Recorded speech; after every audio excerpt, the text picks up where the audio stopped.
When the pandemic restrictions began to ease and people started to return to in-person masses, more than once I had this experience.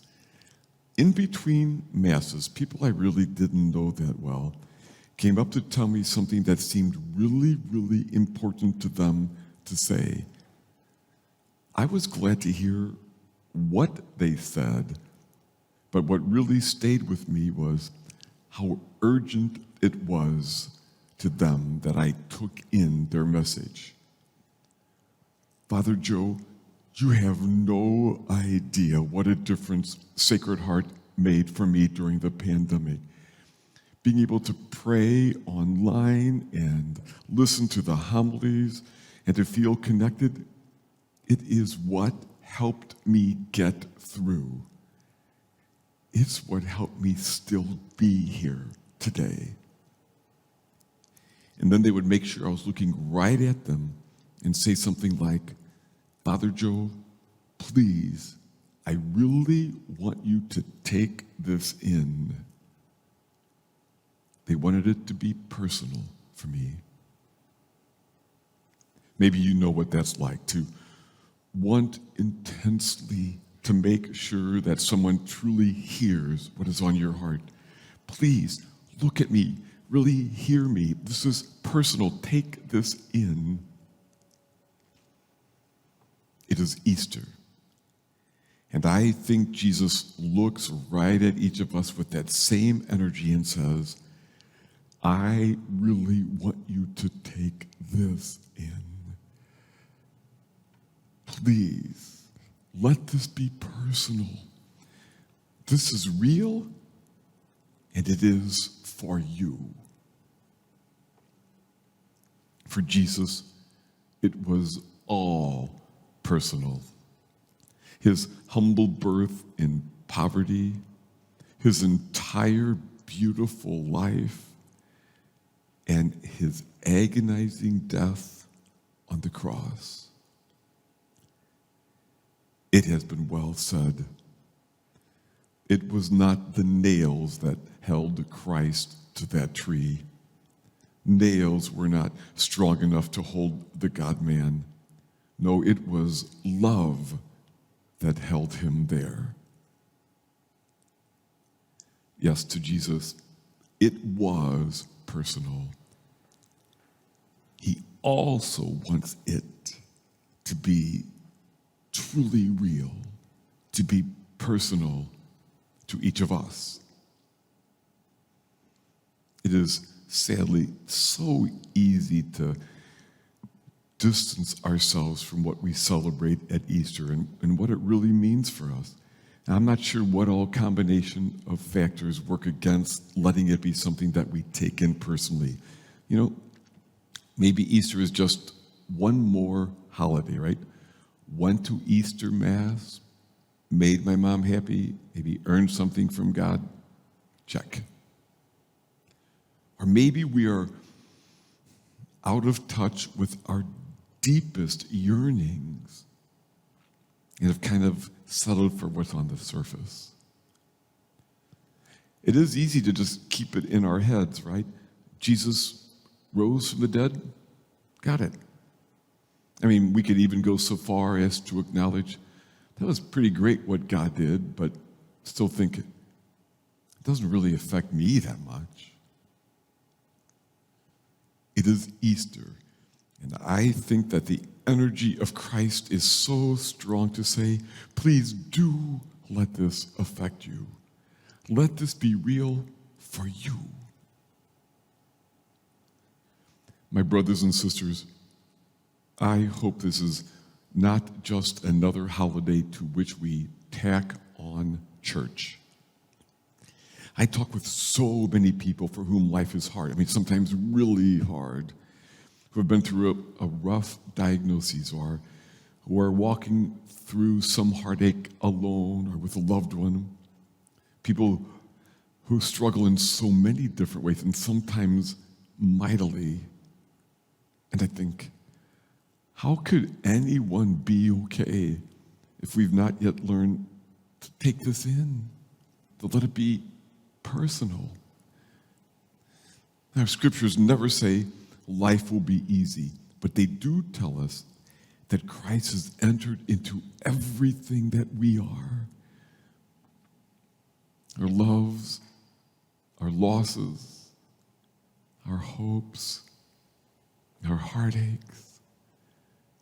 He has even entered into our sufferings and even our death, so that we could rise with him from our sufferings and our death.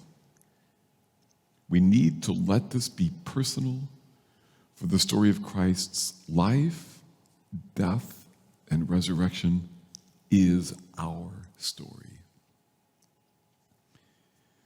These days, I often find myself thinking of the folks in Ukraine.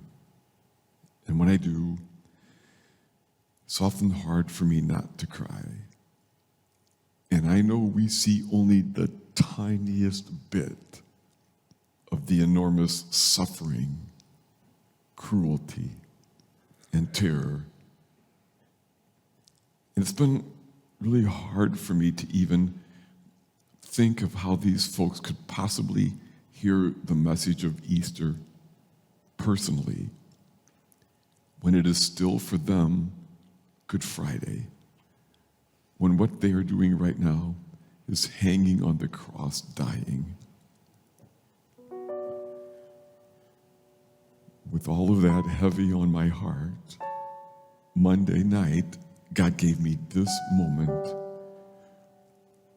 Our 8th graders were leading us in the living stations, and after the final station, when Jesus had died on the cross, our musicians sang the last verse of What Wondrous Love, and I knew that was it. What they sang was the message of Easter for those folks to somehow cling to in the midst of all that they are suffering. And when from death I'm free, I'll sing on, I'll sing on. And when from death I'm free, I'll sing on. And when from death I'm free, I'll sing and joyfully, and through eternity, I'll sing on, I'll sing on, and through eternity, I'll sing on.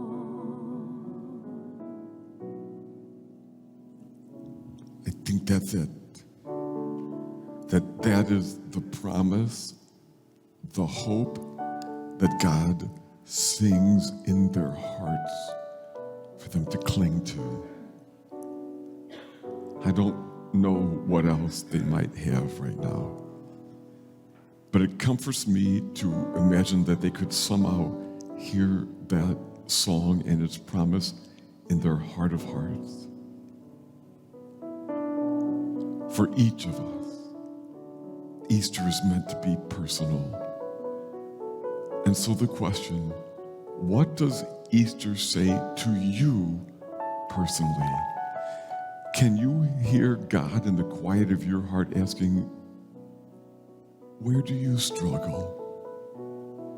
Where does it hurt to be you? What brings you joy?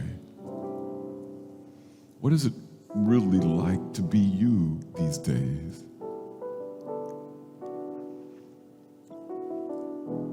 My friends, if we are in fact his followers, I think we have to respond, to let it be personal, to bring ourselves to him, to let it be real.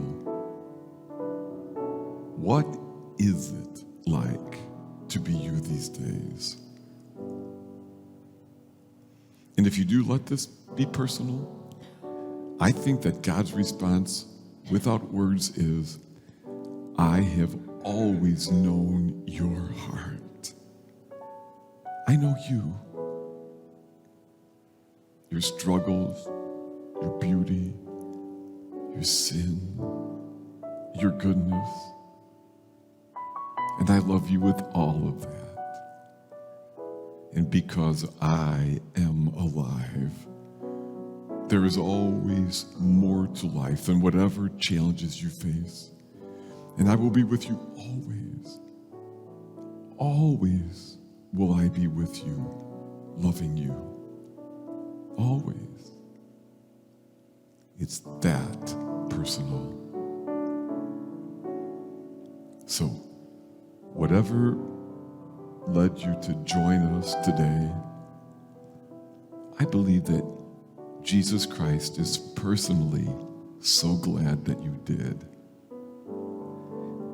that he says, I really want you to take this in. Please, let this be personal. This is real, and it is for you.